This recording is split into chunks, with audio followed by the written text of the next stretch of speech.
നടക്ക് വേഗം. വേഗം ഗുഹയിലോട്ട് കേറടാ. അവിടെ കിടന്ന് ചത്തോ? പേടിക്കണ്ട രാധേ, നമുക്ക് മായാവിയെ വിളിക്കാം.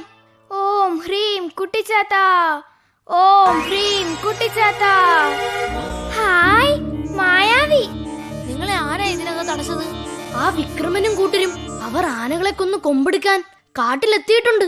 ഓഹോ, അവരെ അങ്ങനെ വിട്ടാൽ പറ്റില്ല. മായാവി, അതാ വിക്രമനും കൂട്ടരും. വിക്രമ, ആന വരുന്നു, പൊട്ടിച്ചോ വെടി. ഓം ഹ്രീം തോക്കോളേട്ടെ. അയ്യോ എന്റെ തോക്ക്.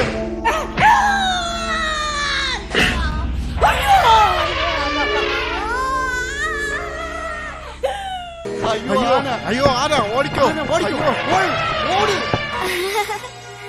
അങ്ങനെ ഒരു വെടിക്ക് 2 പക്ഷി.